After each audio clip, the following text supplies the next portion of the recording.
Hello friends, very good morning all of you. Friends जल्दी से आ जाइए ताकि हम अपना नेक्स्ट टॉपिक स्टार्ट करें। हम हिंदी का जो टॉपिक करने जा रहे हैं वो है, हमने एक टॉपिक किया था शब्द विचार, ठीक है। अब जो है रचना या बनावट के आधार पर शब्द के कितने प्रकार होते हैं वो करने जा रहे हैं हम, ठीक है। जल्दी से आ जाइए ताकि हम अपनी क्लास स्टार्ट करें। रचना या बनावट, ठीक है। हमने किया था ना कि रचना या बनावट के आधार पर शब्द के प्रकार, आज हम उस पर चर्चा करेंगे।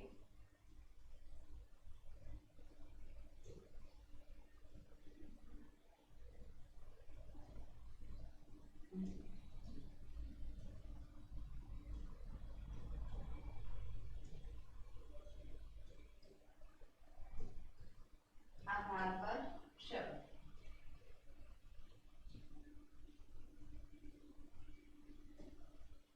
ठीक है। रचना या बनावट के आधार पर शब्द कितने प्रकार के होते हैं? रचना और बनावट एक ही बात होती है।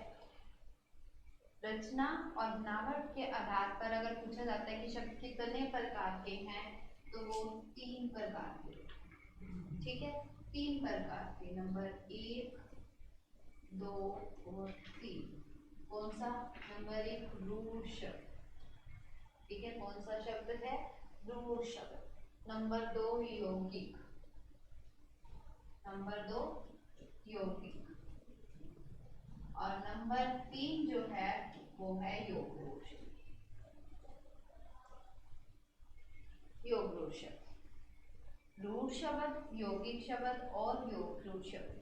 अगर मान लो ये पूछा जाता है, कई बार इस चीज को ध्यान रखना है क्योंकि अब एचटेट में बहुत डीपली से पूछे जाते हैं क्वेश्चन। अगर ये पूछा जाता है कि शब्द बनाने की इकाइयां कौन सी हैं, शब्द बना कैसे सकते हैं, तो शब्द बनाने की इकाइयां आप पूछी जाती हैं। मान लीजिए आपसे शब्द बनाने की इकाइयां, ठीक है, यानी कि शब्द के कैसे कैसे बन सकता है, शब्द बनता कैसे है रचना के आधार पर, यानी कि शब्द बनावट हो गई, बनाएंगे कैसे, तो शब्द बनाने के लिए इकाइयां कौन कौन सी चाहिए, कहाँ कहाँ से शब्द बनाए जा सकते हैं। तो ध्यान रखना किन चीजों से शब्द बनाए जा सकते हैं? संधि से, ठीक है। सबसे पहले संधि से शब्द बनाया जा सकता है, बिल्कुल, ठीक है। और कौन कौन कौन से? संधि, समास, 4 चीजें, 4 इकाइयां हैं जिनसे शब्द बनाया जा सकता है। संधि, समास, उपसर्ग और प्रत्यय, उपसर्ग और प्रत्यय, ठीक है। पूछा जाए कि शब्द बनाने की इकाइयां कौन कौन सी हैं, तो शब्द बनाने की इकाइयां कौन सी हैं? 4 हैं हमारे पास। कौन सी? संधि, संधि से भी हमारे पास शब्द बन जाते हैं, समास से बनते हैं, उसके बाद उपसर्ग से बनते हैं और प्रत्यय से बनते हैं, ठीक है। अब हम चर्चा कर रहे हैं किसकी? रूढ़ शब्द की, यौगिक और योग रूढ़, और इन चारों को डिस्कस करेंगे, इनमें रूढ़ में, यौगिक में और योग रूढ़ में, ठीक है। करें हम नेक्स्ट आगे, ठीक है। यहाँ तक समझ आ गई सबको? नेक्स्ट करते हैं। सबसे पहले बात आती है कि ये रूढ़ शब्द क्या होते हैं, ठीक है। रूढ़ शब्द क्या होते हैं?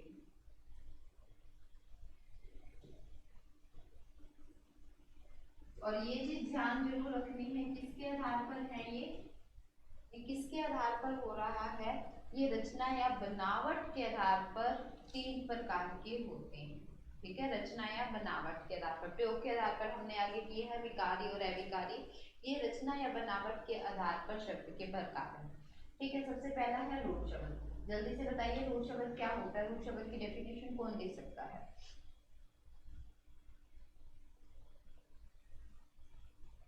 ठीक है, जल्दी से। यस, रूढ़ शब्द क्या होता है? अब इसको ध्यान में कैसे रखना है? रूढ़ शब्द होता है जो शब्द के टुकड़े नहीं हो सकते, जिस शब्द के हम टुकड़े नहीं कर सकते। अब टुकड़े नहीं कर सकते का क्या मतलब है? ऐसा तो नहीं है कि हम उसके टुकड़े कर ही नहीं सकते। मान लो घर, हमने उसके टुकड़े कर दिए, घ अलग कर दिया, र अलग कर दिए, बट टुकड़े तो कर दिए, बट उसका कोई अर्थ नहीं निकलेगा, ठीक है, ना तो घ का ना र का। ठीक है, तो वहां पर जहां हमने टुकड़े किए पर उसका अर्थ अलग अलग अर्थ नहीं होता है कोई, तो वो रूढ़ शब्द कहलाते हैं। ठीक है, रूढ़ शब्द कहलाते हैं।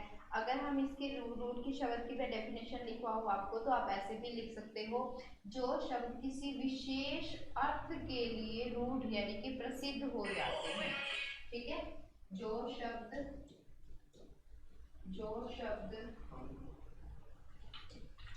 किसी विशेष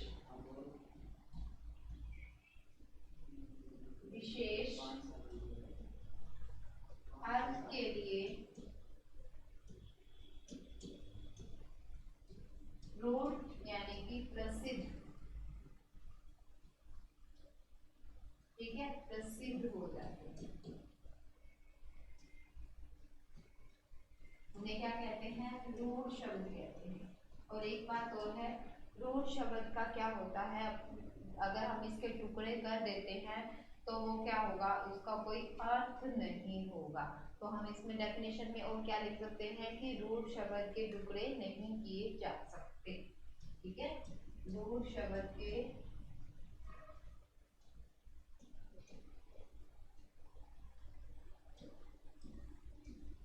टुकड़े नहीं किए जा सकते, नहीं किए जा सकते।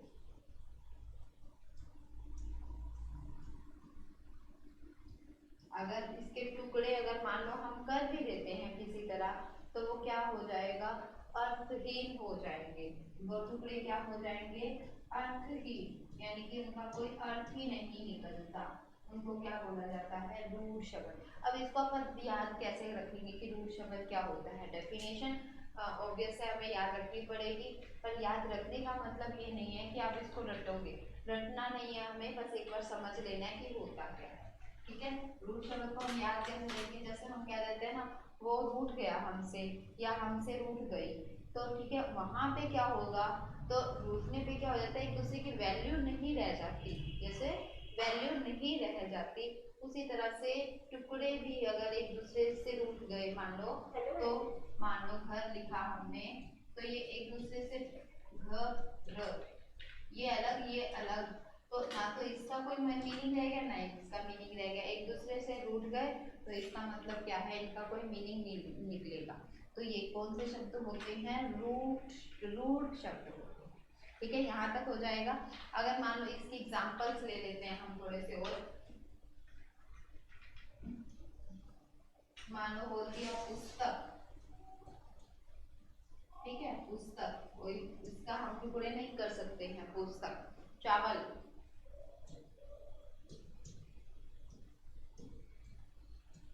ठीक है, इसका कोई अर्थ नहीं निकल रहा है, चा प्लस में वल कर दे या चा प्लस में ल कर दे तो कोई अर्थ नहीं निकलेगा इसका, उस प्लस में तक कर दे तो कोई अर्थ नहीं निकल रहा, यानी कि एक ऐसा शब्द जिसके हमें टुकड़े करने पर कोई अर्थ नहीं दिख रहा, उसको क्या बोलेंगे, रूट शब्द बोलेंगे।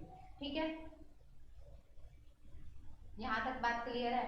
एक बात अब जो नोट करने वाली है, जो लिखने वाली है और लिख के उसको समझने वाली बात है कि प्रत्येक, ध्यान रखना, ये जो विशेष चीजें हैं उसमें लिख रहे हैं, प्रत्येक रूट को कई बार क्या बोल दिया जाता है, मूल शब्द बोल दिया जाता है। ठीक है, जो मौलिक है, ठीक है, प्रत्येक रूट या मूल शब्द का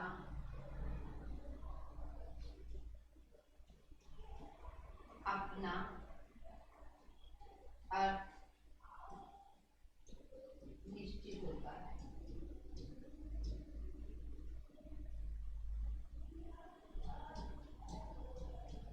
ठीक है, अपना अर्थ निश्चित होता है, यानी कि जो पूरा रूट शब्द है, रूट शब्द कोई भी एक हमने कर दिया, इकट्ठा कर दिया, पुस्तक, पुस्तक का मीनिंग तो है, यानी कि इसका अर्थ विशेष होता है। ठीक है, निश्चित और विशेष, पर ध्यान रखना टुकड़े करने पर उसका कोई अर्थ नहीं होता, टुकड़े कर दे तो टुकड़ों का कोई अर्थ नहीं है, अगर हमने इसके टुकड़े कर दिए तो टुकड़ों का कोई अर्थ नहीं है, लेकिन रूढ़ शब्द का अपना एक निश्चित और विशेष अर्थ होता है। इस चीज को ध्यान रखना है, ठीक है। और इसमें एक और बात ध्यान रखनी है, जो हमने कहा था शब्द की इकाइयां भी बोला था ना कि शब्द की इकाइयां कौन कौन सी हैं। शब्द की जो 4 इकाइयां हमने बोला था, संधि, समास, उपसर्ग और प्रत्यय, ठीक है। ये बात करी थी हमने कि संधि, समास, उपसर्ग और प्रत्यय 4 चीजों से शब्द बनता है बोला था। तो ध्यान रखना है इसमें संधि, समास, उपसर्ग, प्रत्यय कुछ नहीं होता, ठीक है। रूढ़ शब्दों में अगर पूछा जाए कि क्या रूढ़ शब्द में संधि, समास, उपसर्ग और प्रत्यय से मिलकर बना होता है, तो नो, ठीक है, इसमें कुछ नहीं होता है। संधि, समास ये बहुत जरूरी चीजें हैं और एचटेट के लिए खासकर ये चीजें जरूरी है, ठीक है। क्योंकि पीजीटी में जेबीटी में तो फिर भी थोड़ा सा लो लेवल आ जाता है, मतलब कि आ जाता है सिंपल, पर पीजीटी में बहुत डीपली चला जाता है, तो ये जरूरी है ये चीजें, संधि, समास, उपसर्ग और प्रत्यय, ठीक है। रूढ़ शब्दों में इनका प्रयोग नहीं होता, ठीक है। इसमें ना तो ये संधि से, ना समास से, ना उपसर्ग से, ना प्रत्यय से होते हैं, ठीक है। ये तो थे हमारे पास क्या रूढ़ शब्द, सबको ध्यान आ जाएगा क्योंकि डेफिनेशंस तो हमने सबने पढ़ ली हैं, डेफिनेशंस तो हमें पता है, आती हैं हमें, पर हमें इसकी पहचान करनी जरूरी है कि रूढ़ शब्द होता क्या है। ध्यान आ जाएगा रूढ़ शब्द क्या है, रूठ गए एक दूसरे से, रूठते ही हमें क्या हो जाता है, हम उधर, तो एक उधर उधर हो गए तो इसका मतलब कोई वैल्यू नहीं है, यानी कि अगर हमने उसको टुकड़े कर दिए तो उसकी कोई वैल्यू नहीं रह जाती, यानी कि इनके टुकड़ों का कोई अर्थ नहीं निकलता। पर विशेष बातें हमें ध्यान रखनी है कि प्रत्येक रूढ़ या मूल शब्द का अपना निश्चित और विशेष अर्थ होता है, कोई भी निश्चित अर्थ तो जरूर होता है, पूरे शब्द का, पूरे रूढ़ शब्द का एक अर्थ जरूर होता है, और संधि, समास, उपसर्ग और प्रत्यय इसमें नहीं होते, ठीक है। यहाँ तक बात क्लियर हो गई। नेक्स्ट करते हैं। सेकंड बात है, तो बहुत हेल्दी हो गया ये, है ना, बहुत हेल्दी यौगिक। सेकंड चीज क्या आ गई, यौगिक शब्द।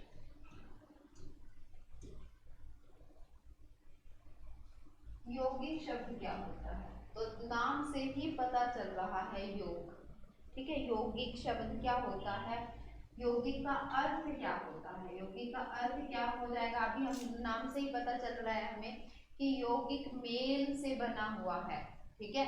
यौगिक का अर्थ क्या होगा, अगर पूछा जाए यौगिक का अर्थ, शाब्दिक अर्थ, तो मेल से बना हुआ, योग मतलब मेल, तो मेल से बना, ठीक है। यौगिक का अर्थ क्या हो जाएगा कि मेल से बना हुआ, दो या दो से अधिक शब्दों के मेल से बना दो या दो से अधिक शब्द, ठीक है, उनके मेल से जो बनेगा उसको क्या बोलेंगे, यौगिक शब्द बोलेंगे। अब इसमें और रूढ़ शब्द में फर्क क्या होगा, जो यौगिक शब्द है, ठीक है, जो यौगिक शब्द है वो भी दो शब्दों से मिलकर बना है, बट जो दो शब्द है उनका अपना अपना मीनिंग है, और उसको जब हम ग्रहण कर रहे हैं उनको उसी मीनिंग में ही ले रहे हैं जिस मीनिंग में वो है। मान लो अगर मैं बोलती हूँ पुस्तकालय, ठीक है, पहले समझ लेते हैं फिर उसकी डेफिनेशन अपनी इजी लगेगी हमें। मान लो मैंने बोला पुस्तकालय, ठीक है, तो पुस्तकालय ये बीच में कट नहीं है, ये पुस्तकालय, तो अगर हम बोल रहे हैं पुस्तकालय, पुस्तक प्लस में आलय, ठीक है, ये जो पुस्तक और आलय। अब पुस्तक का मतलब क्या होता है, किताबें, आलय का मतलब क्या होता है, रखने की जगह, तो किताबें रखने की जगह, तो किताबें रखने की जगह को भी पुस्तकालय बोला जाता है, यानी कि इसने जो अर्थ दिया वो ले लिया हमने, इसने जो अर्थ दिया वो भी ले लिया हमने, और दोनों ने जो अर्थ दिया उसी अर्थ में हमने ले लिया और उसी अर्थ में इसको ग्रहण कर लिया, और हमने बोलते किताबें रखने की जगह को पुस्तकालय बोला जाता है, ठीक है। तो ये क्या है, यौगिक शब्द है, समझ आ गया, यानी कि वहां पे क्या था, रूट शब्द अपना एक वैल्यू दे रहा था, रूट शब्द की अपनी एक वैल्यू थी, यानी कि रूट शब्द का एक निश्चित अर्थ था। तो हमने क्या किया, रूट को उठाया, प्लस में अलग रूट को उठाया, यानी कि दोनों रूट शब्द है, दो रूट शब्द थे अलग अलग जिनकी वैल्यू थी, उनको हमने जोड़ दिया, तो वो क्या बन गया, यौगिक शब्द बन गया। अब जल्दी से बताओ, अगर मैंने ये बता दिया आपको तो क्या आप इसकी डेफिनेशन बना सकते हो? यस। तो जल्दी से इसकी डेफिनेशन बनाओ कि इसकी डेफिनेशन क्या बन जाएगी। यस,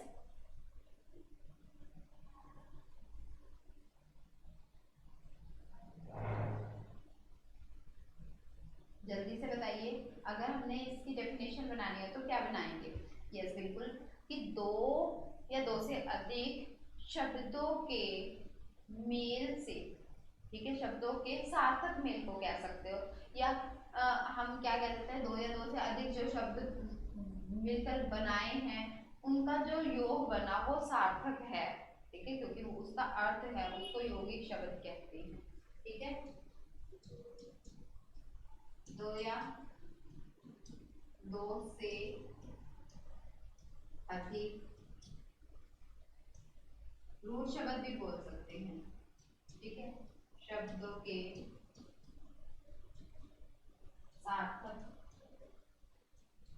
सार्थक यानी कि अर्थ वाला आ गया ना, सार्थक मेल को क्या बोलते हैं, यौगिक शब्द बोलते हैं। योग, ध्यान रहेगा, पहला क्या किया था हमने, रूट शब्द किया था, और यहाँ पे हम क्या कर रहे हैं, यौगिक शब्द कर रहे हैं।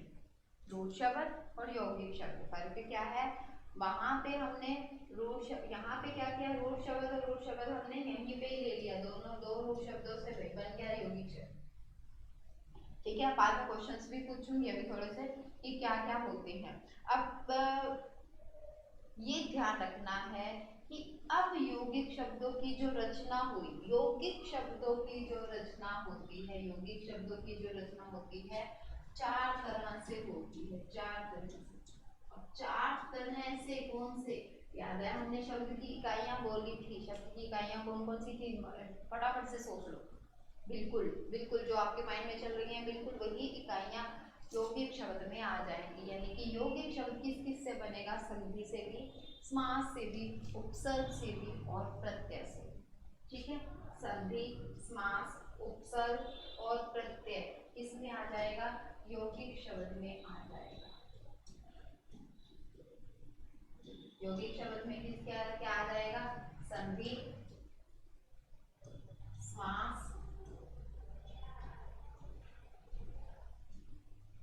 उपसर्ग और प्रत्यय, ठीक है, बिल्कुल ये चारों बातें उसमें आ जाएंगी। अब बात आती है कि क्या सारी चीजें इसमें आएंगी यौगिक शब्द में। अब यौगिक शब्द में कैसे, अब मान लो किस किस से बनेगा, अगर मैं बोलूं देवालय, देवालय,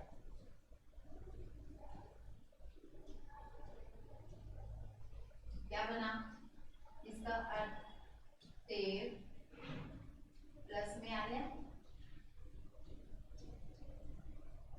ठीक है, देव प्लस में आ गया, देवालय बन गया। अगर मैंने बोल दिया सामाजिक,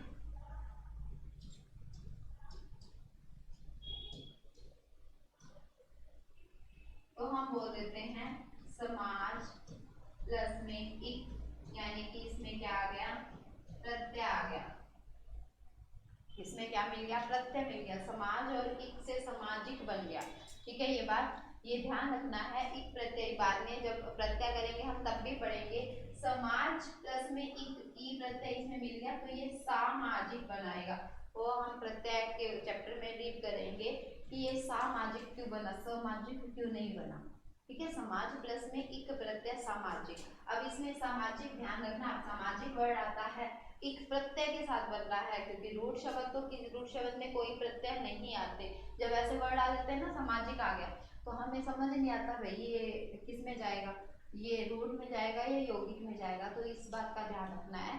तो प्रत्यय से भी जो शब्द बने हुए हों वो किस में जाएंगे, यौगिक शब्द में जाएंगे, ध्यान रखना है इस बात का। अगर मान लो मैं बोल देती हूँ विज्ञान, विज्ञान, तो वी प्लस में ज्ञान, ठीक है, उपसर्ग आया और इसमें ज्ञान, वी प्लस में ज्ञान, तो ये क्या बन जाएगा, यौगिक शब्द है, ठीक है। और अगर मान लो अगर मैं कहूँ कि समास से बताइए, अब उपसर्ग से बन गया, हमारे शब्दों से बन गया, ये संधि से बन गया, ठीक है, प्रत्यय से बन गया, उपसर्ग से बन गया, और अब अगर समास से बोला जाए कि समास से कैसे बन सकता है, तो अगर हम कहें कि राजा का पुत्र, ठीक है, हमने कहा राजा का पुत्र, तो हम उसको क्या बना देते हैं, राज, ठीक है, ये ध्यान रखना है, राजपुत्र, ये राजपुत्र, ये क्या किया हमने, समास बनाया है, समास से बनाया है शब्द। अब एक चीज और, समास 6 तरह के होते हैं, ठीक है, जो बहुव्रीहि समास है वो यौगिक शब्द में नहीं आएगा, बहुव्रीहि समास इसमें नहीं आएगा, इस चीज को ध्यान रखना, बहुव्रीहि को काट दोगे, ठीक है, बहुव्रीहि को काट देने का मतलब है कि बहुव्रीहि को छोड़कर बाकी समास से जो भी शब्द बनेगा वो यौगिक शब्द है, ठीक है, ये चीज समझ आ जाएगी, क्लियर है। और बहुव्रीहि शब्द किस में चला जाएगा, बहुव्रीहि समास किस में चला जाएगा, योग रूढ़ में। अब रूढ़ और योग रूढ़ में समझ आया। रूढ़ शब्द तो बिल्कुल सिंपल, जो टुकड़े करोगे तो उसका कोई अर्थ नहीं आएगा, बट इस चीज का ध्यान रखना है, उसमें संधि समास उपसर्ग प्रत्यय भी उसमें नहीं होते, और उपसर्ग और प्रत्यय से अगर आपको लग रहा है कि यहाँ पे कोई उपसर्ग या प्रत्यय मिलकर बना है तो वो यौगिक शब्द में जाएगा, ठीक है, वो यौगिक शब्द में जाएगा, योग उसमें रूढ़ में नहीं जाएगा, इस चीज का ध्यान रखना, ऐसे वाले पेपर में आते हैं आजकल क्वेश्चन, ठीक है। उसके बाद आ जाती है बात योग रूढ़ की, यहाँ तक क्लियर है सबको, अगर क्लियर है तो जल्दी से वाई यानी कि यस लिखे भेज दीजिए, ठीक है। नेक्स्ट है हमारे पास योग रूढ़ शब्द, योग रूढ़, अब योग रूढ़ के नाम से हमें क्या से क्या कंफर्म हो रहा है, योग योग तो है, ठीक है, बट रूढ़, योग तो है बट रूढ़ शब्द है। अब कैसे, यानी कि हम क्या करते हैं इसमें, दो शब्द को आपस में मेल तो हो गया, इसका भी अर्थ है इसका भी अर्थ है, दोनों का अर्थ है, यहाँ पे दोनों का अर्थ भी है, इस शब्द का भी अर्थ है उस शब्द का भी अर्थ है, हमने ले भी लिए दोनों शब्द। अब दोनों शब्द ले लेने के बाद क्या कर रहे हैं, वो अपना अर्थ दे रहा है, यानी कि ना तो हमने उसको एक्सेप्ट किया ना ही उसके शब्द अर्थ को एक्सेप्ट किया, हमने क्या लिया, उस दोनों को मिला के कुछ और अर्थ ले लिया, हमने अपना अपना ही अर्थ ले लिया।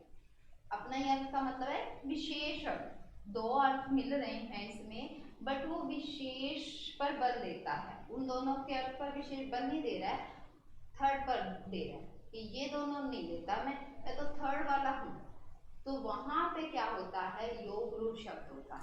अब डेफिनेशन आप बना लोगे इसकी कि जो शब्द यौगिक होते हुए भी विशेष अर्थ के लिए क्या करते हैं, रूढ़ हो जाते हैं, ठीक है, जो शब्द यौगिक होते हुए भी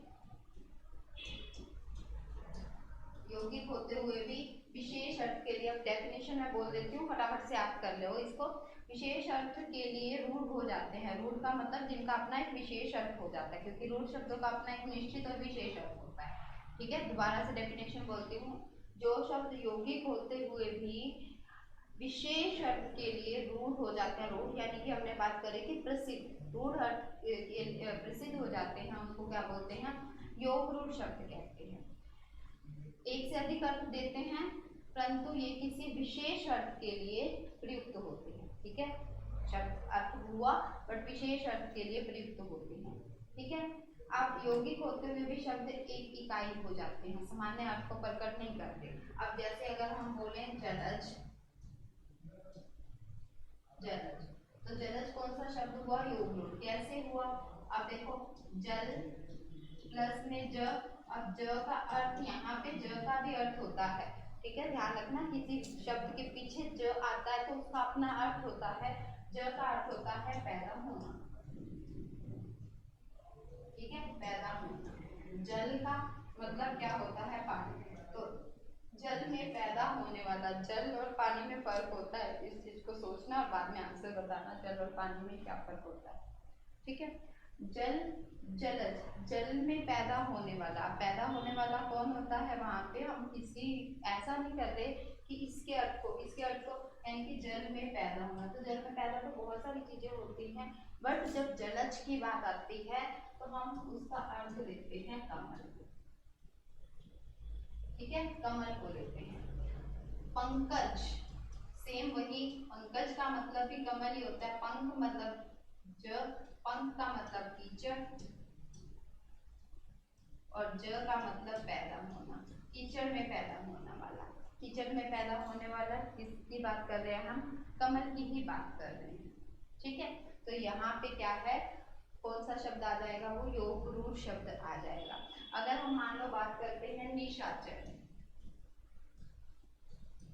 निशाचर, निशा में घूमने वाला। निशा यानी कि रात, रात में घूमने वाला। अब रात में घूमने वाले बहुत सारे, चर मतलब घूमने वाला।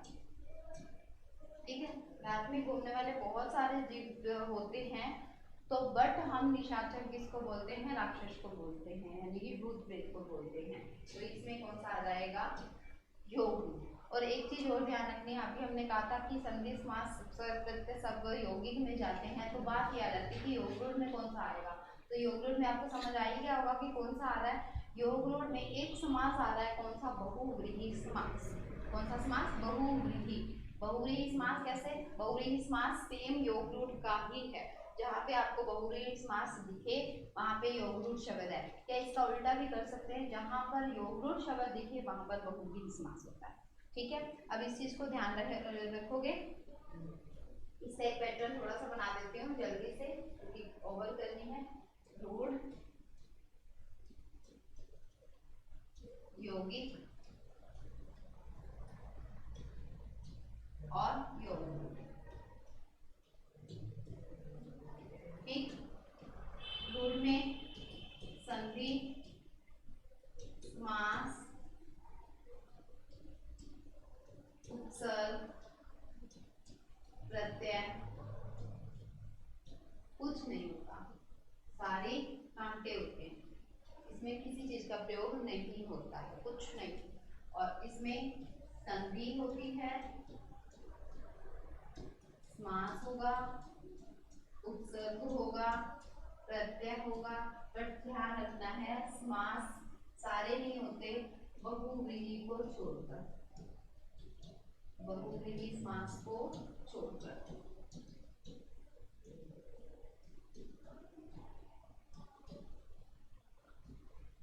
और इसमें कौन सा आ जाएगा? योग रूढ़ में ओनली बहुव्रीहि समास।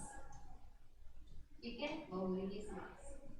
अगर पूछा जाए कि शब्द की 4 इकाइयां कौन सी है? शब्द की 4 इकाइयां, शब्द की कितनी इकाइयां होती हैं? 4। कौन कौन सी? संधि, समास, उपसर्ग और प्रत्यय। संधि, समास, उपसर्ग और प्रत्यय का प्रयोग किसमें किया जाता है? यौगिक शब्दों में किया जाता है। बहुव्रीहि समास का प्रयोग किसमें किया जाता है? योग रूढ़ शब्द में किया जाता है। ऐसा कोई शब्द जिसमें संधि, समास, उपसर्ग और प्रत्यय का प्रयोग बिल्कुल भी नहीं किया जाता तो वो रूढ़। ठीक है, ये चीजें ध्यान आएंगी। ठीक है फ्रेंड्स, आज जो हमने टॉपिक किया वो बिल्कुल छोटा सा टॉपिक था। एक कौन सा टॉपिक था हमारा? रचना के आधार पर शब्द के भेद हमने वो किया है, और इसको हम आगे भी इसके क्वेश्चंस करेंगे, तो ध्यान रखना है इस पॉइंट को। ठीक है friends, okay bye, take care, मिलते हैं नेक्स्ट क्लास।